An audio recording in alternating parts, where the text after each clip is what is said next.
Oke, selamat pagi teman-teman. Hari ini hari Sabtu 19 Juli 2025 tahun 25 Muharram 1447 Hijriah. Gak kerasa ya bulan Muharram udah mau selesai. Langsung aja daripada perpanjang-panjang ya. Teman-teman, saya jujur prihatin ya dengan kebanyakan orang-orang kita tuh yang berpikir bukan pendek lagi, terlalu pendek gitu.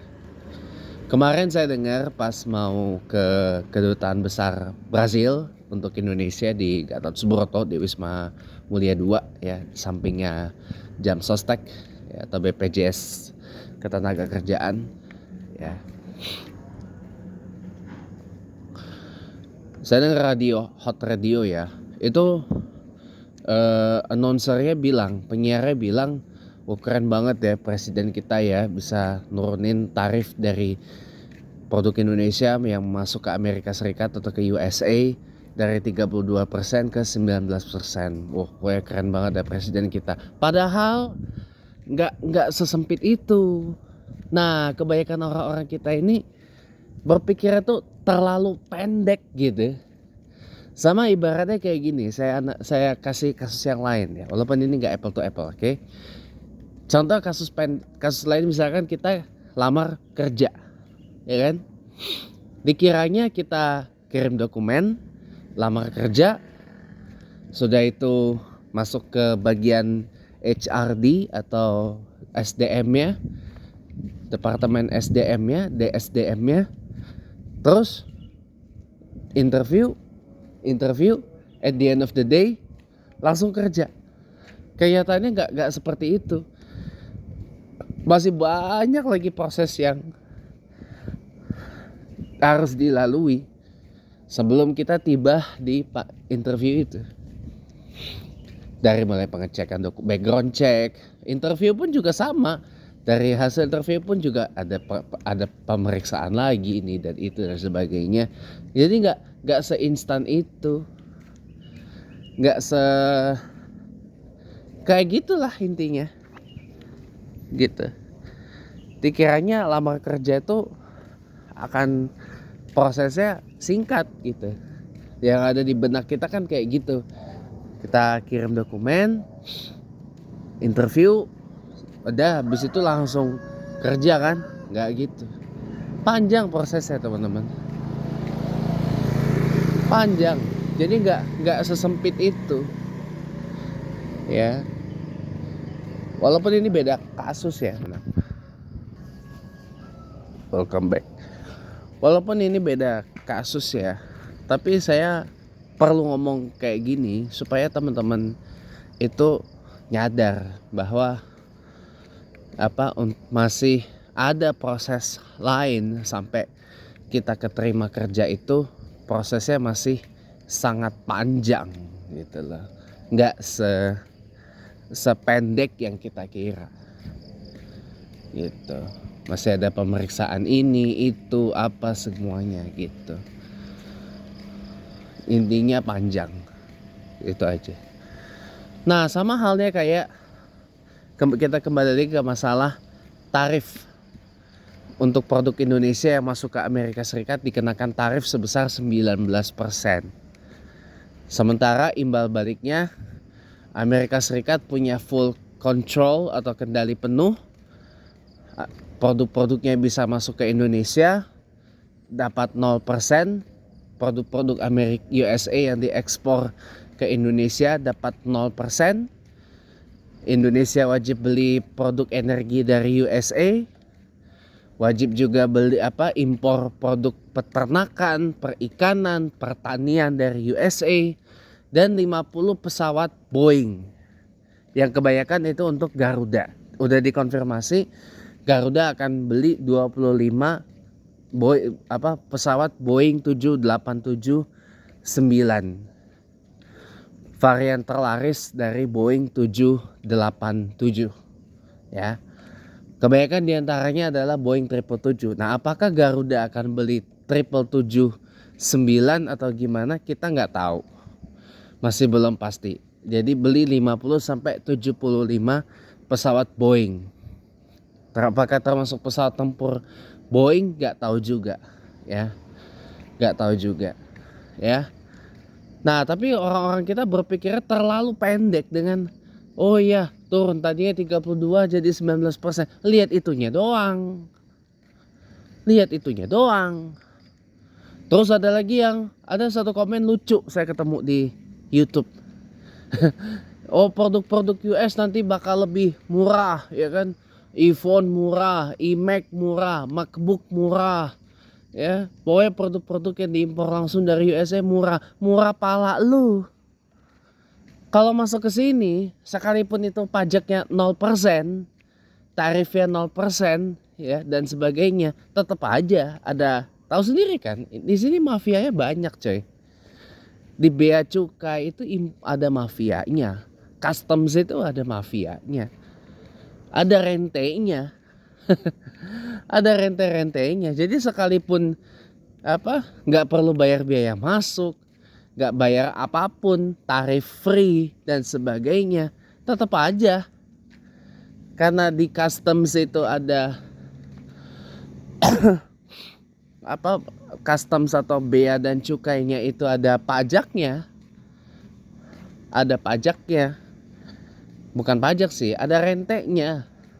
Ada mafia-mafia rentenya. Mereka yang nentuin berapa. Jadi tetap aja walaupun 0%, tetap aja produk-produk yang diimpor dari US itu bakal tetap mahal, teman-teman. Karena harganya dimainin sama rente. Ya, pemerintah tuh lupa ada rente ini. Ada rente-rente ini. Ada para mafia-mafia rente ini yang ada di customs atau bea cukai.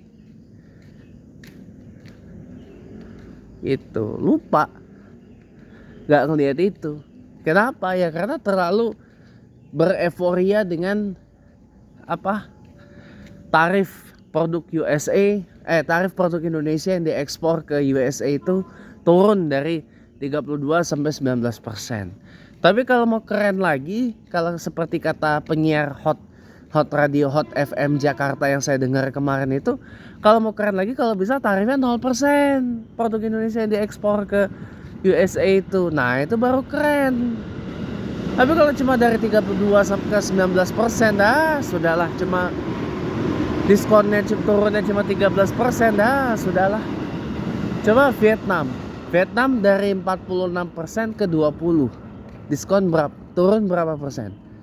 Turun 26%. Turunnya 26%, itu gede loh.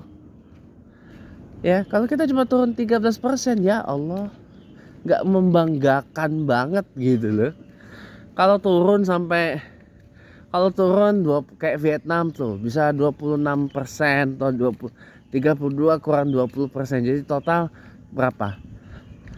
Total cuma 12%. Nah, itu baru keren. Atau bahkan turun sampai 10% tarifnya. Atau bahkan turun 0% gitu. Ya. Itu baru keren. Lah kalau cuma turun 13%, apa artinya? Sudah itu konsekuensinya ngeri juga. Ya, sekalipun bakal OTW diinvasi oleh produk-produk, terutama produk energi, perikanan, pertanian, ya, peternakan, intinya produk pangan lah, produk pangan dari USA, produk energi dan pangan dari pertanian, perikanan, peternakan tuh pangan, ya. Coba bayangin, ya, gandum wajib impor USA. Daging ayam impor USA. Daging sapi impor USA. Ya. Ikan impor USA. Terus nelayan kita mau apa? Terus nelayan, peternak, sama satu lagi petani kita mau diapain? Padahal kita tahu rekam jejaknya Presiden Prabowo ini dulu vokal banget dalam pro kepada nelayan, nelayan, petani, peternak dan sebagainya. Ya sekarang melempem. Anta jangan kalian mau jadi antek asing ini malah. Ini kan penuh kontradiksi jadinya. Paradoks kalau saya mau pakai bahasa beliau. Paradoks. Jadi pemerintahan serba paradoks. Ya, kabinet merah paradoks. Ya. Bukan merah paradoks, kabinet multi paradoks. Karena paradoksnya udah kebanyakan. Makanya disebut multi paradoks. Bukan merah putih lagi, multi paradoks. Iya.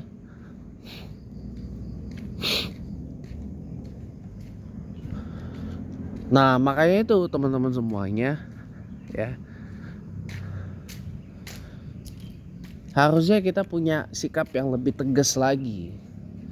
Kalau bisa lakukan retaliasi, kenapa enggak? Lah, bukan hanya Tiongkok aja yang dianggap sebagai musuhnya US yang berani melakukan retaliasi keras. EU, Kanada yang notabene merupakan ally atau sekutunya USA, itu juga berani loh melakukan retaliasi terhadap tarif yang diimpose itu. Retaliasi itu maksudnya tindakan balasan. Lah kalau kita cuman negosiasi, hasil negosiasinya cuma dapat turun 13%. Sudah itu disambut euforia yang ya terlalu berlebihan. Orang gak lihat dari konsekuensinya. Gak terbiasa berpikir panjang orang-orang di Indonesia ini. Konsekuensinya apa? Coba andaikan nih kejadian ngerinya. Produk pertanian semua impor dari USA. Beras impor USA. Gandum impor USA. Oh bisa jadi kita gak impor beras dari Vietnam lagi. Bisa jadi kita impor dari USA. Ya. Produk pertanian impor dari USA. Energi Pertamina wajib beli ke USA.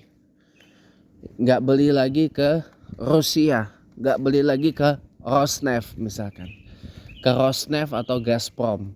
Rusia misalkan.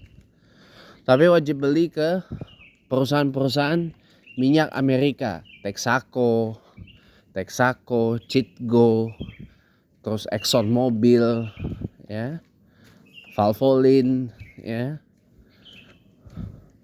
Havolin dan banyak lagi lah perusahaan-perusahaan BBM yang ada di USA sana. Termasuk ke Chevron, saya lupa sebut. Chevron, Aramco, ya. Nah itu, coba kita beli, coba bayangkan. Dan bukan gak mungkin juga entar maaf kata nih, saya harus bicara apa adanya.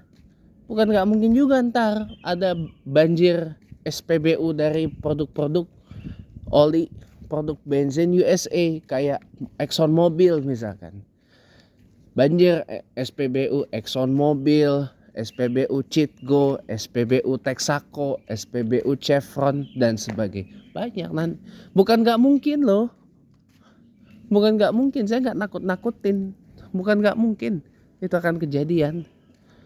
Nah, terus kalau begitu ya. Lah terus kalau begitu coba bayangin. Kalau udah seperti itu ya.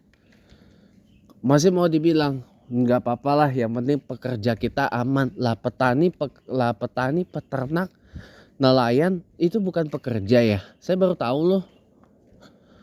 Ya, baru kali ini saya lihat pejabat-pejabat pemerintahan di Indonesia ini hampir semuanya memamerkan yang namanya logical fallacy. Bukan hanya sekedar logical fallacy, setro argumen pun iya. Bukan hanya sekedar setro argumen aja, stupidity. Dah, muaranya di situ. Kebodohan akut, acute stupidity. Ya. Nah, ini bukti kan bahwa untuk jadi pejabat negara ini sebenarnya nggak perlu harus pintar-pintar banget. Nggak perlu harus S2, S3 luar negeri, enggak sebenarnya. Ya, nggak perlu mau jadi pejabat, mau apapun itulah ya. Saya bukan ngejek ya, tapi saya bicara fakta dan realita di lapangan aja. Ya, untuk menjadi pejabat di negara ini paling nggak modalnya atu. Modal bisa ngejilat, yang kedua modal bisa bodohin orang, yang ketiga modal koneksi. Modal koneksi, modal jaringan. Tapi dua skill ini harus dikuasain dulu. Skill ngejilat, skill bisa ngebodohin orang. Yang ketiga apa? Skill berani malu. Berani malu di hadapan orang. Yang keempat baru koneksi. Gak perlu, gak ada artinya mau lulusan dalam negeri universitas ternama seperti UI, UGM, IPB, ITB, ya, atau lulusan luar negeri bahkan sekelas maaf kata Harvard yang bergengsi itu. Tahu nggak Belva Devara, founder Ruang Guru yang pernah jadi staf sus Presiden Jokowi kemudian mundur, ya, nggak ada artinya. Atau Nadiem Makarim kesandung korupsi kan, padahal brilian banget. Karena memang itu nggak perlu sebenarnya untuk jadi pejabat di negeri ini, di Republik Indonesia ini harus pinter-pinter banget, S2, S3 luar negeri, IPK 3,5 sampai 4, summa cum laude, apa segala macam, GPA segala, nggak perlu itu. Yang paling penting itu tadi, sama demonstrate kemampuan berpikir pendek, bukan kemampuan berpikir panjang. Ini yang memang pahit ya, tapi harus disampaikan ya. Terima kasih teman-teman, jangan lupa subscribe channel YouTube saya. Sampai jumpa lagi.